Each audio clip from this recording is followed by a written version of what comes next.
One of the major goals of you taking English 101 is to improve the composition skills that you've gained either in high school or in previous college courses to help you write even better. So what I want to make sure right now is that you understand what academic writing is and the academic writing standards that I will expect you to uphold throughout this course. So when I look at your papers and I comment back on those, I will make comments about these different academic writing elements, and so I want to make sure that you understand them. So one of the best places to look for more information other than this document, which is posted on Angel in the MLA folder under Week 1's folder, is the Purdue OWL, which I mentioned in a previous video about the MLA. So I'm actually going to take you to that source right now so that you can see just how good it is. So when you want, here's the address up here. So owl.english.purdue.edu will take you to the home page, and then from there you can navigate to get here. So right now, this is the link that we're on right now. So when you want help with MLA, just go to research and citation, and then that's when it will help you get into all of the MLA stuff. There we go.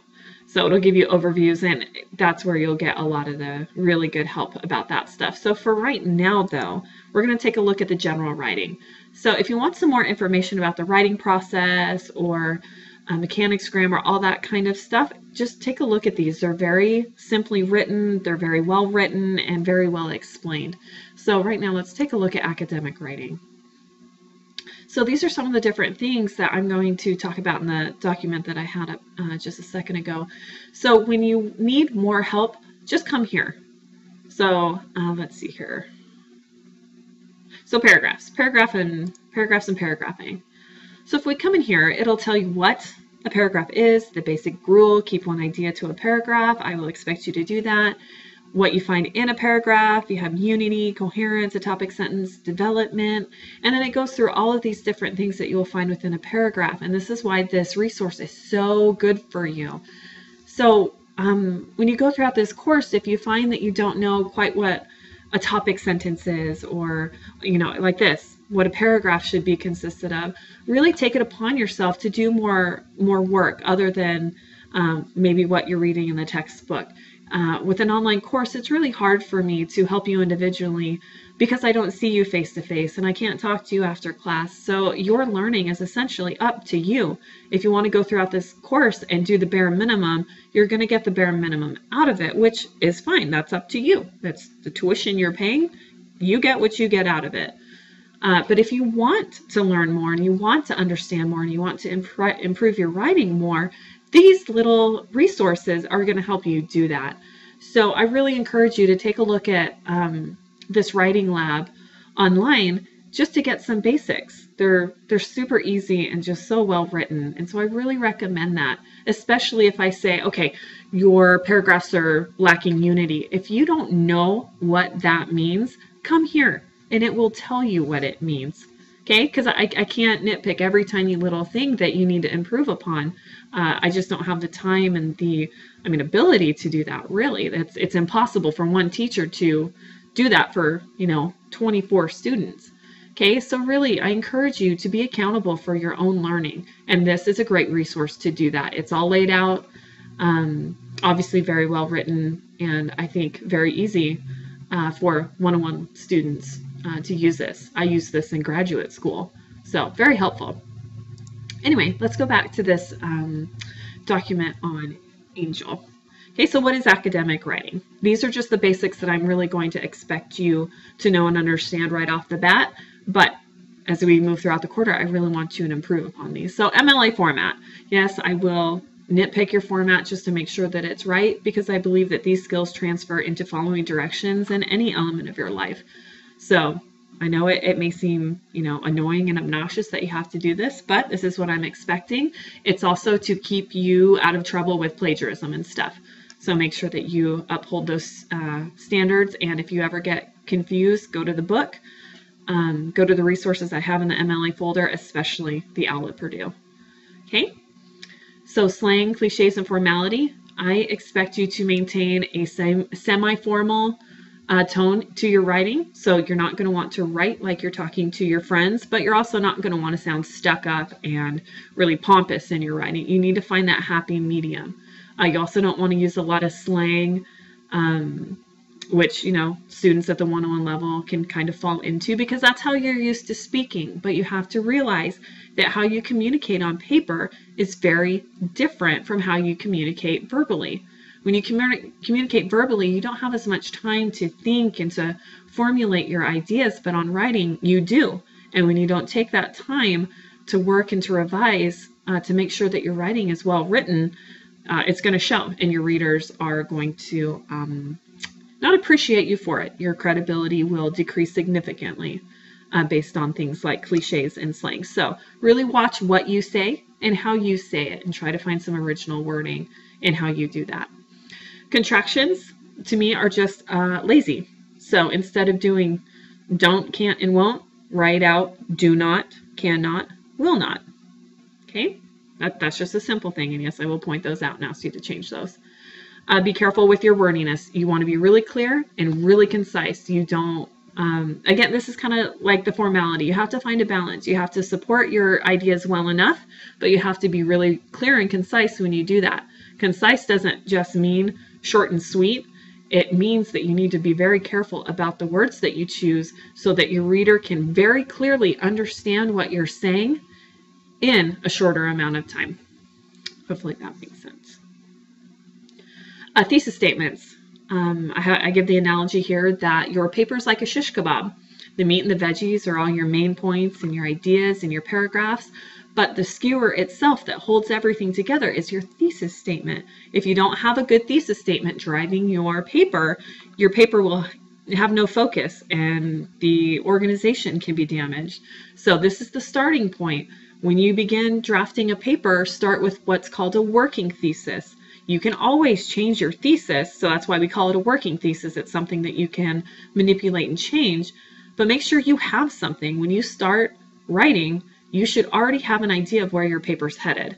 So have a working thesis from the get-go. As you get going and developing and drafting, your thesis can change and adapt if it needs to. Sometimes you'll find that you have a thesis statement, you write your paper, and you go, wow, my thesis statement's the complete opposite. That's fine. Go back and change it, and then make sure that everything in your paper, supports that. And that's the point of your thesis, is to tie everything in your paper together. Topic sentences act as thesis statements for a paragraph. They usually occur in the first sentence or two of your paragraph, and pretty much tells your reader what that paragraph is going to be about. As I just pointed out on OWL, there should only be one main point per paragraph. That main point needs to be spelled out in your topic sentence. And it's really easy for me to say whether or not you have those topic sentences in place. Because if I can read your topic sentence and have no idea what your paragraph's going to be about, there's a problem. Or if you have what looks like a topic sentence and then in the next sentence you go off on a different tangent, then there's a focus problem again. So you want all of these elements working together to move your reader through your paper one step at a time. One metaphor you can think of it as you want a path, like a trail, a solid line of movement from beginning to end. You don't want stepping stones. Okay, and a great way to help with the path as opposed to stepping stones are transitions. Transitions help move from paragraph to paragraph. It also helps you move from sentence to sentence. So such things as, this is really generic, so please don't write like this, but this is an example. The next element I will talk about that's a transition that moves into your topic sentence. Okay, and then from sentence to sentence, you can say something like additionally, or also. Those are very simple and add flow to your writing very easily. With sentence variety, that refers to the type of sentences that you are writing. You can have a simple, a complex, a compound, and a compound complex sentence. There are 4 different types, and you need to use those 4 different types throughout your paper. For example, I have these sentences written this way to illustrate the point. Short, simple sentences are fine, but they can be boring. They can be overused.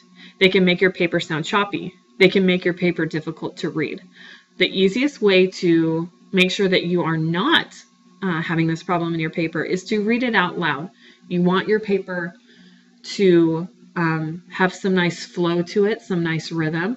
Sometimes you want to use a simple sentence in order to make a point, but if you have a bunch of simple sentences, as in this example, in this paragraph, it just gets really old and it gets hard to read and it gets hard to understand what you're trying to say. So reading your paper out loud will help determine if you're varying your sentences or not. And they're so simple to fix. To make a compound sentence, all you have to do is combine two simple sentences with a conjunction. And then you have lengthened and added some flow to your paper. But it's a very common problem, so you do need to look out for that. Focus means that your paper is focused on one main idea, pretty much your thesis statement. If you vary from that, it's going to hurt your focus and it's going to leave your reader wondering, why did you say this? Why are you talking about this when you should be talking about that? How are they connected? So if you want to take a tangent, that's perfectly fine, but you have to explain how they're related. With development and support, you need to make sure that every point that you make in your body paragraphs are adequately supported and developed. That goes back to being clear and concise. You want to make sure that everything that you're saying is explained well and that your reader understands your logic. So you have to do some work with that and to make sure that your reader will understand you. And that's really hard. It's really hard to get outside of yourself to see your paper through your reader's eyes. And that's why giving your drafts to other people is so helpful. They can tell you if your development and support is weak because they won't be able to understand what you're trying to say.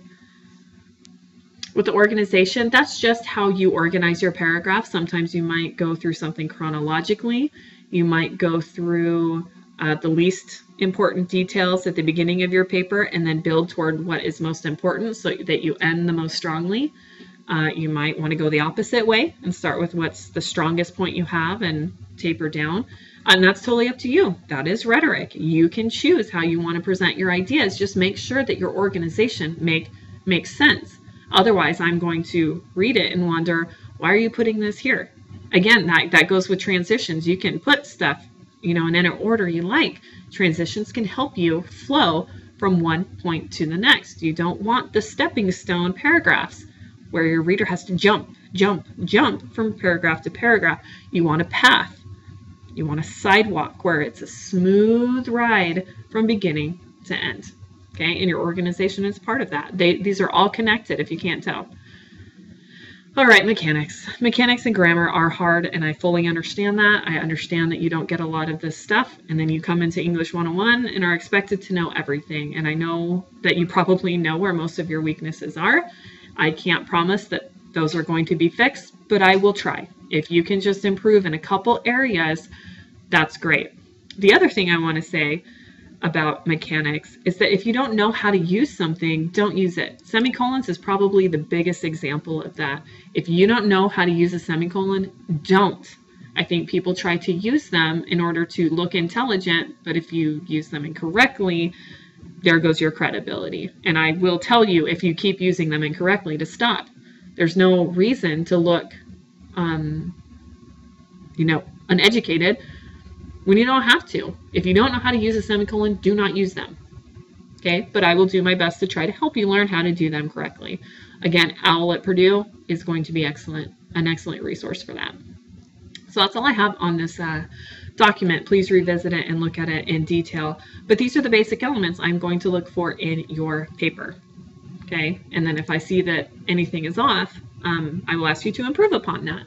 And then if you need more help beyond the textbook or beyond my comments, come to OWL. It's very helpful, and I highly, highly, highly recommend it. And if you have any questions about navigating OWL online, just shoot me an email, and I'll try to help for you, because I've navigated it a lot more, obviously, than you have. So, but I will say, the more you dig, the deeper you dig here, the more stuff you're going to find. So just take some time and play around with it. It really should be worth your while. So as always, if you have any questions about any of this information now or as we go through the quarter, please don't hesitate to ask. If you don't know what I mean by a comment, please don't just brush it off and say, oh, I don't know what she's saying, she's nuts, whatever. Don't do that. I point stuff out in your papers for a purpose. So just, always shoot me an email, ask a question. We can chat on Angel if you like. Whatever works for you. I'm here to help you, and I really want your writing to improve. And this is the basic stuff that will help